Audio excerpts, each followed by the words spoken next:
back to Ironside Ranch. We are down here at the range. You guys can see we're getting this put together. I know it doesn't really quite show it well on camera, but we've got enough to teach class of about 10 people out here on this particular bay. We're building more bays and stuff and doing some more excavation work, but this is where we'll be at predominantly for next year's classes.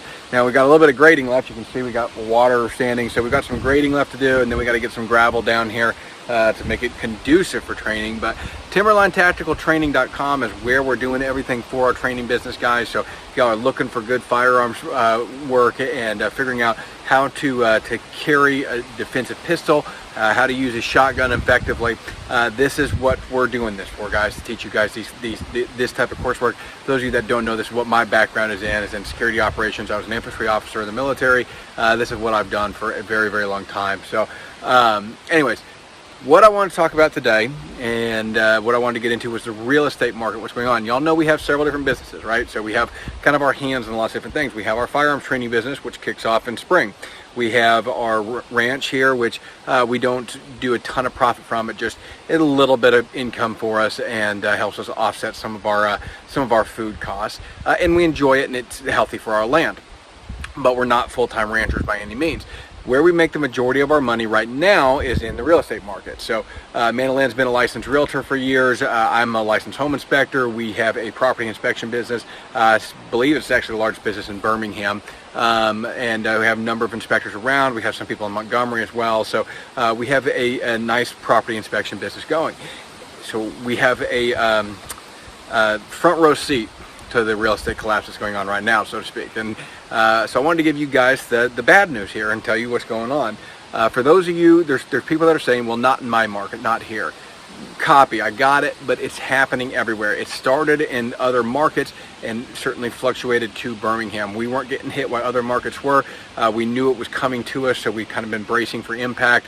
And sure enough, now we're right in the kill zone, and we have been impacted by the real estate market and what's going on. So let me tell you a little bit about what we're seeing here on the ground for our housing market here. We're seeing a general decline in property values.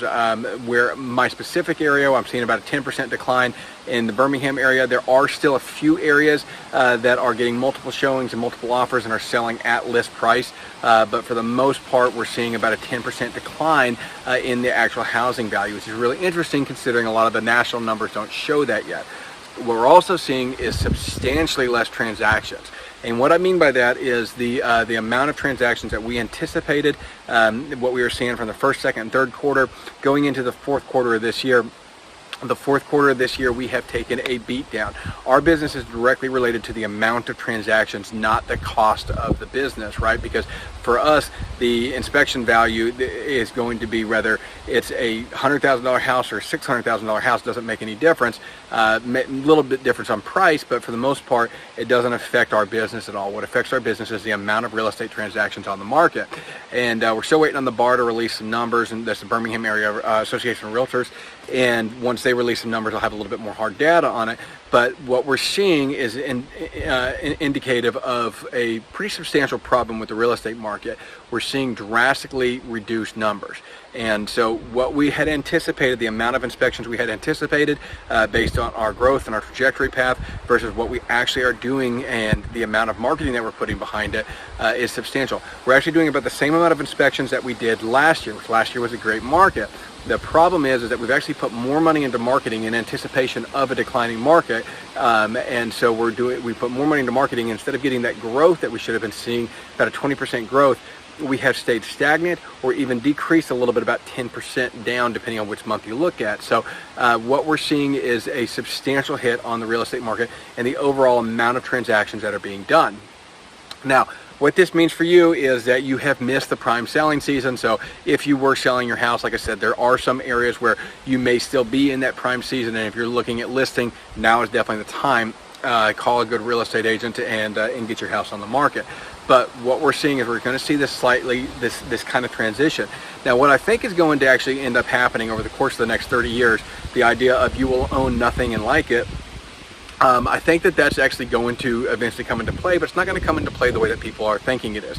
What it's going to mean is that the wealthy and the elites and the people that are upper middle class will be the ones that can afford these things, right?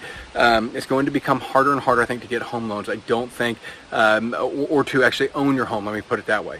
You might be locked into a 40 or 50 year note for your house, and even though yes, you technically own your home, you actually don't. The bank does, right? So you will own nothing and like it. You'll be happy in that 40 or 50 year note.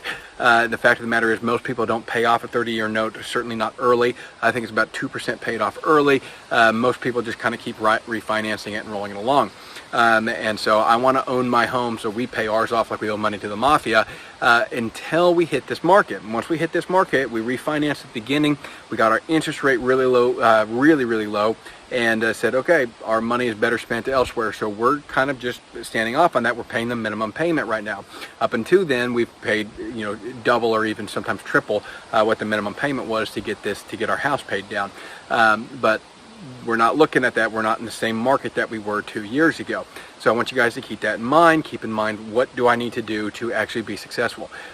You need to own your home. You need to own where you're living at and get that paid off, because you take all the risk out of the equation then, and then you can move on from there. So getting out of debt is the number one key. The home loan, obviously, like, it's the last thing on the debt list, but it is still on the debt list, and it's still one of those big ticket items that we need to check off if we want to push ourselves into that upper echelon and getting our personal finance, our personal economics in line with people and what the wealthy are doing, right? We want to be there. We want to be at that level. And so that's what we need to do to get there. If you're watching this channel, then you're one of those people that want to get to that level. So that's what we want to look at. Now, this is what we're seeing in the real estate market, like I said, here. Then that doesn't necessarily mean that it's necessarily in your area, but it is coming to your area. If it hasn't yet, brace for impact. It is going to hit your area. There are going to be small pockets that aren't affected. That happened in the last recession, right? In 2008, we saw small pockets in the U.S. that really didn't get affected by the housing collapse, but overall, everybody did. And so there's always going to be people that can say, not here, not in my market. Got it, but it's going to happen, and it's going to affect us on a national scale. It is currently affecting us substantially in both the Birmingham market and the Montgomery market. So keep that in mind. There's less and less transactions. What's going to end up happening out of this is that we're going to have fewer and fewer transactions, and we're going to transition from a seller's market. There's always a painful transition period to get to a buyer's market, and then the people with the money that are the buyers that have the capability to actually purchase these houses, they're going to be set up a lot better, and they're going to be able to actually come in there and negotiate a little bit better on their behalf, and that's advantageous to a certain extent. But the problem is that the housing prices have increased so much, and now the interest rates have increased so much that there's fewer and fewer people that can afford even entry-level homes. Used to be you could get an entry-level home for $190,000 to $130,000, somewhere in that range, right? You could get an entry-level starter home in a decent neighborhood. Those days are dwindling and are falling behind us to where now we're looking at the same neighborhood starter homes, 250,000, and that's very difficult. Now, that may not sound like much if you're coming from California, but for here, that is a lot of money for most of the people, and for our cost of living here and our wages here, that's pretty on par, and that is very difficult. Everybody went from paying a $500 a month monthly mortgage to now you can't get into a house for less than a $1,200 a month monthly mortgage or a decent house in a nice neighborhood. What's going to happen is people are going to start looking at lower end neighborhoods, and they're going to just get into a house, or they're going to continue renting. So you need to set yourself up for success. This is one of the reasons why we have a rental property here on our farm that we're getting set up, and it's actually not to rent out to the general public. It's actually to help our family, give our kids a little bit of a jump start, so when they're in their early 20s, they can actually rent that from us and just basically cover the cost of the utilities, and then from there we can help them get into a house and get them set up. And so I want you guys to consider things like that. How do I set up my kids for success in this changing world? Because even if you are in your house right now, even if you do own your house, how are your kids going to be able to do that? Because at 7, 8, 9%, 10% mortgage rates, it's a lot more difficult to buy a home that's in the stratosphere of prices. And so that's what we're looking at long term, is how do we set up our kids to have a reasonable amount of success and be able to get them a good jump start in their early 20s. And it seems like a long ways away, but my oldest is 13, so it's not that far off.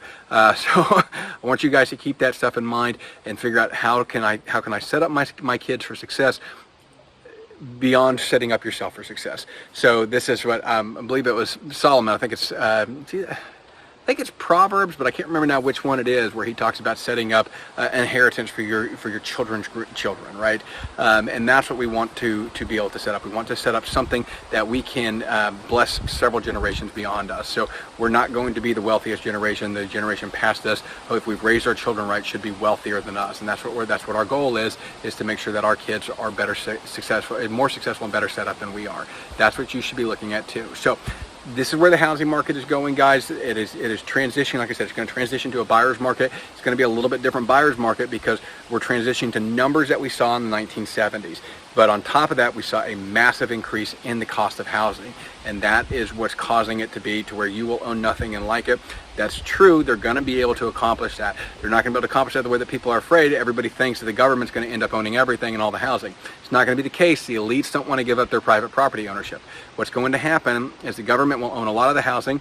A lot of corporations and private investors will own a substantial amount of housing. And then there will be this sector of the upper middle class, people that own their own house and can own nicer houses. And it's going to be harder and harder to transition from lower middle class to upper middle class. We're almost adding a separate class division in there where we've got whatever's in between middle, right? So keep that in mind. That's what's going to end up happening over the course of the next 10 years.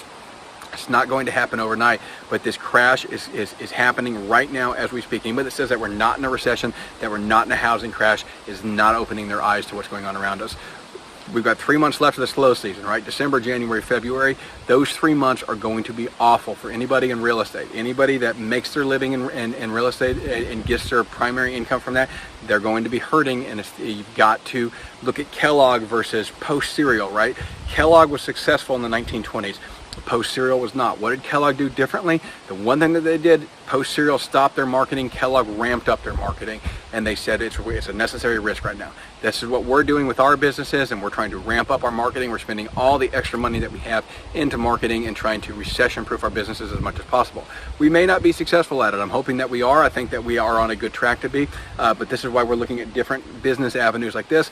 Plus, guys, I love teaching classes. I love doing firearms and pistol training. I love doing home defense shotgun training. We've got real estate classes coming, so I really hope y'all will get out and train with us a little bit.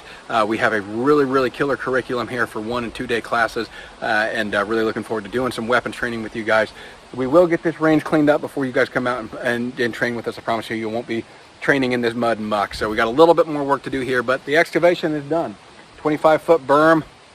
I've got, 30 or 45 feet, I think, berm to berm, if I remember right, and about 30 yards to the back berm here. So we've got a nice pistol pit going here and great capabilities to do some training. I will catch y'all later. I'm so sorry that we haven't been around. I hope everybody had a good Thanksgiving. We actually were planning to do some videos this weekend, and we ended up getting in a car accident on Wednesday, a pretty good car accident, and totaled the other guy's vehicle. Luckily, Madeline and I were okay. We just had a concussion and some whiplash and stuff, but no, as of right now, no serious side effects.